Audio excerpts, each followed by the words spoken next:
الحمدللہ رب العالمین والصلاة والسلام علی اشرف الانبیاء والمرسلین وعلی آلہ واصحابہ اجمعین لن ینال اللہ لحومها ولا دماؤها ولکن ینالہ التقوی منکم۔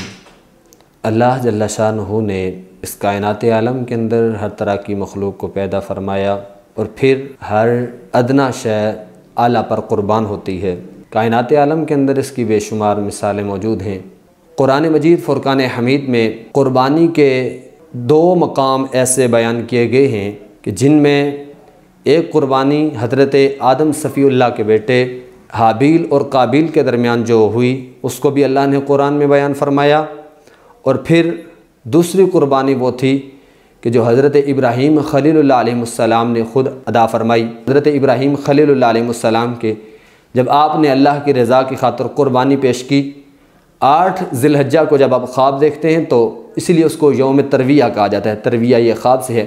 جب انہوں نے خواب دیکھا انہوں نے یہ کہا کہ اب میرا دیکھتے ہیں کہ انی اذبحک فانظر ماذا تری، بیٹے کے ساتھ یہ بات کی کہ بیٹا میں خواب میں دیکھتا ہوں کہ میں آپ کو ذبح کرتا ہوں۔ تو آپ نے فرمایا، حضرت ابراہیم علیہ السلام کے بیٹے حضرت اسماعیل بولے، قال یا ابت افعل ما تؤمر ستجدنی انشاءاللہ من الصابرین، کہ اے ابا جان آپ وہ کام کر گزریے جس کا حکم ہوا، انشاءاللہ آپ مجھے عنقریب صبر کرنے والوں میں سے پاؤ گے۔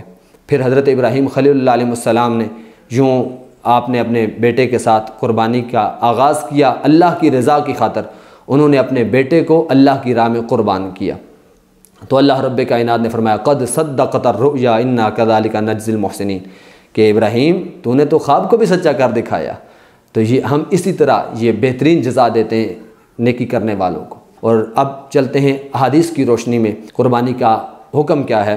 نبی کریم صلی اللہ تعالی وسلم کے صحابی حضرت زید بن ارقم رضی اللہ تعالیٰ عنہ فرماتے ہیں کہ نبی کریم صلی اللہ تعالی وسلم کے صحابی حاضر ہوئے، کہنے لگے یا رسول اللہ صلی اللہ تعالیٰ علیہ وسلم ما هذه الاضاحی، کہ یہ قربانیاں کیا ہیں؟ تو آقا کریم صلی اللہ تعالیٰ علیہ وسلم نے فرمایا، سنت ابیکم ابراہیم، یہ تمہارے باپ ابراہیم علیہ السلام کی سنت ہے۔ انہوں نے کہا قالوا فما لنا فیہا یا رسول اللہ صلی اللہ تعالیٰ علیہ وسلم، کہ یا رسول اللہ صلی اللہ علیہ وسلم اس میں ہمارے لیے کیا ہے؟ آقا کریم صلی اللہ تعالیٰ علیہ وسلم نے فرمایا بکل شعرۃ حسنہ، کہ ہر بال کے بدلے اللہ نے تمہارے لیے نیکی رکھی ہے۔ کہنے لگے فالصوف، کہ یا رسول اللہ صلی اللہ علیہ وسلم جو اون والے جانور ہیں تو اس اون کے متعلق کیا ہے؟ تو آقا کریم صلی اللہ تعالیٰ علیہ وسلم نے فرمایا کہ یہ اون جو ہے اس کے بھی ہر بال کے بدلے اللہ نے تمہارے لیے نیکی رکھی ہے۔ اور پھر ایک اور بات یاد رکھیں، جو آیہ مبارکہ میں نے پڑھی اس میں اللہ رب کائنات نے فرمایا کہ لن ینال اللہ لحومها ولا دماؤها ولکن ینالہ التقوی منکم، کہ اللہ کو ہرگز تمہارے گوشت تمہارے خون کی حاجت نہیں بلکہ اللہ کو تمہارا تقوی پہنچتا ہے۔ دوسرے مقام پر فرمایا انا اعطیناک الکوثر فصلی لربک وانحر، آپ اپنے رب کے لیے نماز پڑھیے اور رب کے لیے قربانی کریے۔ اور تیسرے مقام پر فرمایا قل ان صلاتی ونسکی ومحیای ومماتی للہ رب العالمین، کہ محبوب صلی اللہ علیہ وسلم آپ اپنے رب کے لیے قربانی کریں اور اپنے رب کے لیے آپ یہ فرما دیں کہ میری قربانی، میری نماز، میری زندگی، میری موت یہ ساری کی ساری اللہ کے لیے ہے۔ مجھے اور آپ کو چاہیے کہ ہم اخلاص للہیت کے ساتھ دیکھیں، اس مقام پر بھی فرمایا کہ قربانی اللہ کے لیے ہے، وہاں پر سورہ کوثر میں بھی فرمایا کہ قربانی اپنے رب کے لیے کیجیے۔ تیسرے مقام پر فرمایا کہ اللہ کو تمہارے گوشت اور خون کی حاجت نہیں ہے بلکہ اللہ تبارک و تعالیٰ کو تمہارا تقوی پہنچتا ہے۔